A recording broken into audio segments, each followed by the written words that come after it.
Well, hey guys, welcome to Produce Like a Pro. So today we're going to be talking about how the pros record clear acoustic guitars.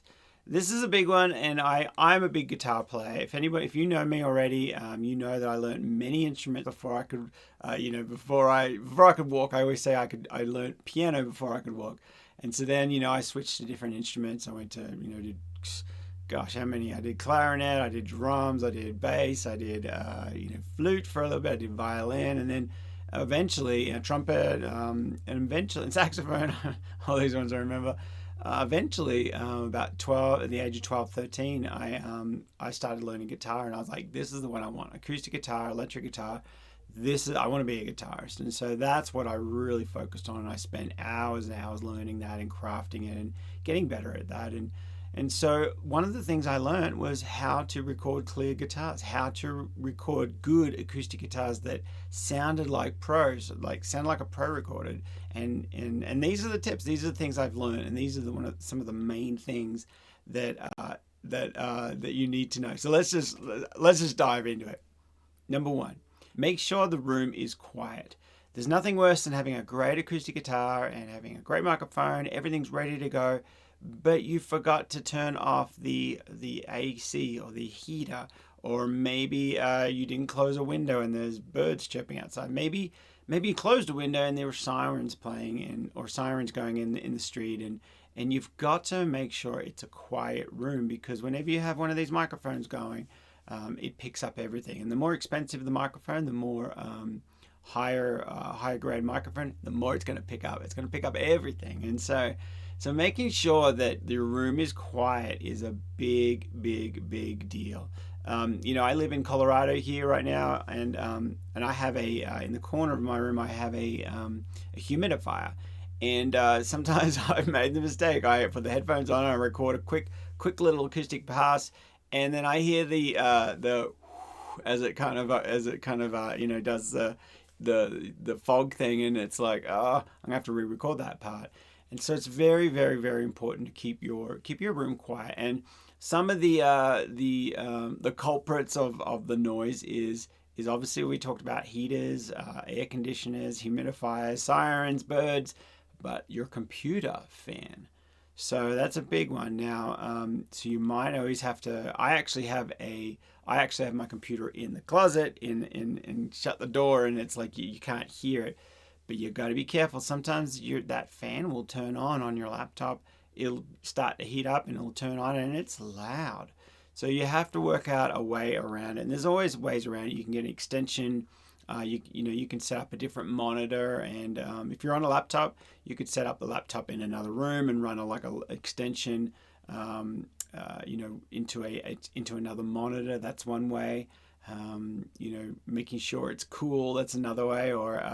But check those out. Make sure your room is quiet. That's a big deal. Number two, watch out for bleed from your headphones. Now, they call it headphone bleed, and sometimes if you crank up that track too loud, it actually bleeds through your headphone and it records on the microphone. And this is kind of coming back to just the basics, but if you don't get these basics right, then it doesn't matter how good the guitar is, doesn't matter how good the microphone is, doesn't matter how good the playing is, you've got noise. And so these are some of the basic things that if you start at the bottom and you clean these things up and you make sure these things are right, your guitars sound pretty good without you even doing much. It just sounds good and it sounds right straight away. And so making sure that you don't have bleed from your headphones. Make sure if you have a click, sometimes that beeping click can just really kind of bleed out of your headphones, and your microphone will pick that up, and then you can't get it out because it's in the acoustic guitar track. And so you've got to make sure that you make sure you turn your headphones down so they're not too loud, that it's not going to be too much bleed.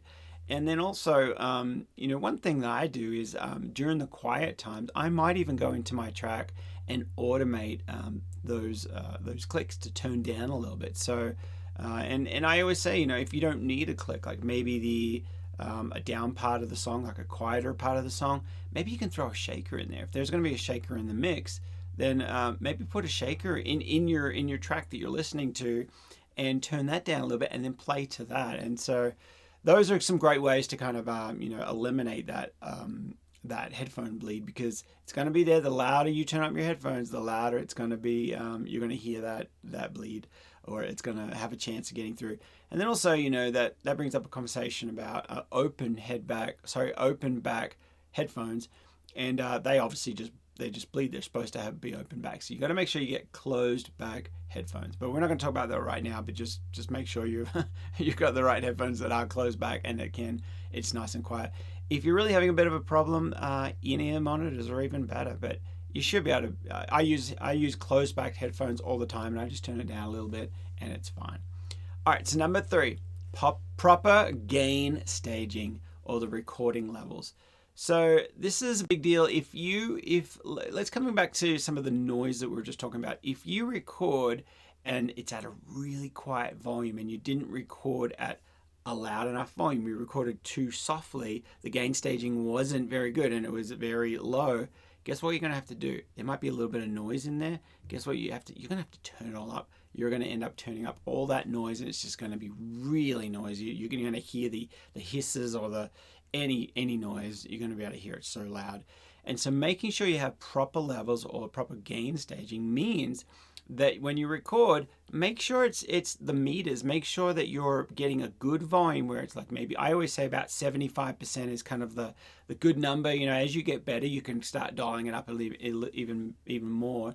But most of the time I'm probably recording around 90, 92, 93%. When I say 100% is you're kind of distorting, and it's like, because if you distort once you're recording and you create that digital distort, it's a throwaway. It's distorted, and you can't. It's a horrible sound. Nobody it's horrible. You have to re-record it. It's there's no fixing it.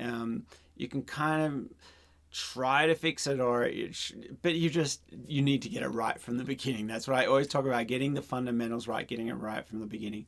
So I always encourage everybody to aim for around 75, around 80, 85. Aim for around those spots of the meter. So if you look at your meter, and when I'm talking, when I'm talking, or if you're looking at your meter and you're recording, make sure it's hitting over half and then getting into the 75% range, and you'll be safe. So a lot of the time, as I said, I'm recording somewhere around there, usually up on the little high. But as soon as I'm hitting that 90%, a little bit higher, I start to be a bit careful, because once if I strum it really hard, I'm going to distort, and then it's going to clip, or it's going to redline, and it's like, that's a throwaway to me. It's like, you can't fix it. You don't fix it. And so, so making sure that you've got proper gain staging is really key. All right, number 4, choose the right parts to play. Now this kind of comes back to one of the things I learned earlier on, that mixing and the end process of your song actually starts with the beginning. So you're choosing the parts you want to play. And what I mean by that is if you want, if there's like a real low bass guitar and drum, kind of maybe a tom groove thing, that's like, there's a lot of low frequency, it might be a lot better for you to put a capo on that acoustic guitar and play up higher, because this is actually going to make the clarity and the clearness of that acoustic guitar pop through a little bit more. If you're hanging down low and you're playing all these low things on the acoustic guitar, and then the bass is playing low stuff, the drums are doing some low stuff, and then you have an organ or a pad thing that does a low thing, and then a cello comes in later, and you just got too much stuff happening in that low frequencies, and then you're not going to have the clarity. It's not going to be clear, and you're not going to be able to hear it. It's just going to be muddy, and you're going to be fighting your mix, and it's going to be a hard thing to ever win. And so it's going to be, if you think about the end result when you start by thinking, okay, well, let's go ahead and maybe I'll put a capo on this one. This song would sound better having a bit more of a higher kind of overall tone, or a higher overall sound.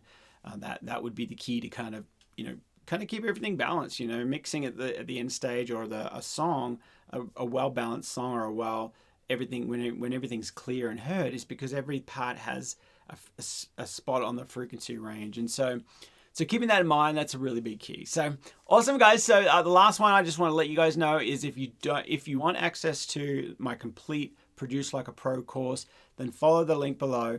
It's an amazing course, and it's on sale at the moment, so definitely check it out. If you want to learn all about this, talking about, how to record bass, how to record acoustic guitars, electric guitars, pianos, mandolin, violins, how I do all this kind of thing, and getting a real fundamental balance and understanding of recording. A lot of these things, once you set it up right, once you set up, like I show my mix templates, I show my like how to mix and some of these things. Once you can copy my mix template, and you can copy it and start there, and then use the same plugins I've got. Use my settings. You can. I tell you guys to take screenshots and use those settings as your starter, and then kind of tweak from there.